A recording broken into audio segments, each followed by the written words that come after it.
Hello, this is a demonstration of the minor change course submission approval process. To begin, you will first need to have a course that is already approved and active within Curricunet. Once you know what that course is and you know you want to make a minor change, you'll just go under the Create menu and select Credit Courses. And then you're going to select Modify an Existing Course. Now, I want all active courses. Here I'm going to search for the course I want. So to limit that search, I'm just going to click Active so that it only selects the active courses. Then I'm going to select the discipline, and I'm going to do a update to an English course. If I know the number, I can enter that number. And if I'm not sure of what it is, then I can just click OK, and it'll pull up all of the approved English courses for me. So you can see these are all the active courses. So I'm going to do an update to English 114, and I'm going to click on this little copy icon here, and that will open up a copy of this course that I can work on. So now I'm going to identify what kind of modification I'm doing. So from the drop-down box, you'll see I have a short selection here. I can select Modify, which would be a full modification, which would send this to the curriculum committee for full approval at every level. Then there's the minor modification option, and you would also have the option to inactivate. I'm going to select minor modification and then click Next. Now, minor modification is any change to a course that doesn't affect catalog deadlines or prerequisites or MIS reporting. So in this case, I'm going to just do a textbook update. So I'm going to select textbook and then click OK, and it will the system will copy the course for me and make it available so that I can go in and make my changes. So you'll notice on the right hand side now, these are the items that I have available to me to make changes in. Well, I don't want to make any changes to the assignments, but I do need to get a little checkbox here. So all I need to do is open up this form and go to the bottom and click on Finish. And that'll give me that little check mark that I want. And I can now move into my textbooks where I do want to make a change. Now I can add a new textbook, or I can make a revision to a current one. So I'm going to make a revision to this course because there is a new addition. All right, so all I do is just click on this little pencil icon so I can do an edit. And I'll open this up for me, and if all I want to do is change it to the 10th edition, that's what I would type in there.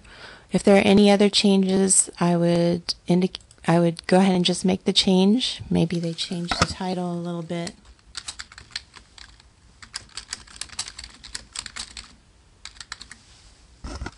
And probably the ISBN number has changed. So I would just click in the year as well. So I click Save to save that little change that I made, and then click Finish. And I get a little checkbox here next to the textbooks. And now you'll notice over here on the left-hand side, the pre-launch button has become available. So I'm all done. I am ready now to pre-launch, and I'll just click that button. And now this has pushed it into the approval queue. So I'll click Next. Here I can make any comments that I want to make if I need to let the deans or chairs know anything specific. Typically you just leave these blank, but I'm going to type in "this is a test," just so there's no confusion when this goes through. And I'll click OK. Right, so now I have to go to my approvals window, and you'll see that English 114 has come up here, and I need to take action. I need to go ahead and pre-launch that course. So I'll click on Action, and then I will select pre-launch. Now you don't need to put any comments. You can just skip that. And click Submit. And now the minor modification has been pushed into the workflow process. So I have pre-launched it, and this is what it looks like. I have pre-launched it. And next it's going to go, it's going to go to the dean and the department chair and to instructional support services, and they're going to review it. If they have any comments that they need to make or anything that they want you to change, they will let you know. It will also go to articulation, to the library, and to be reviewed for prerequisite. In this case, the textbook changed, so articulation is going to want to know and the library will want to know. Prerequisites probably doesn't care. They'll just sign off on it. Once everybody there has approved it, it will go back to you, and any changes that any of those groups have suggested, at that time you can either make that change or you can make an argument for why that change should not be made. And once that process is done, you will push this into the actual launch phase, right? Which launch, by the time you launch, everything has been cleaned up, all questions have been answered by this group of people, and you can launch it for final approval. So it goes to most of the same folks again. It goes to deans and chairs and instructional support services. They ensure that those changes have been made or that the appropriate reasoning for not making those changes is there. And then it goes on to the agenda.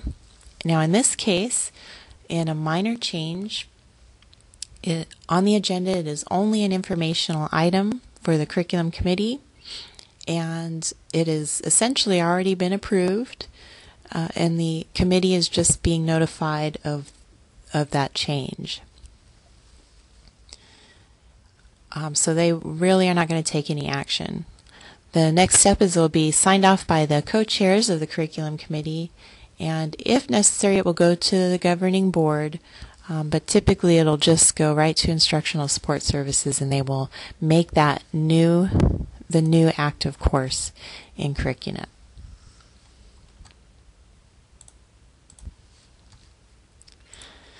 So that is the approval process for a minor change in Curricunet.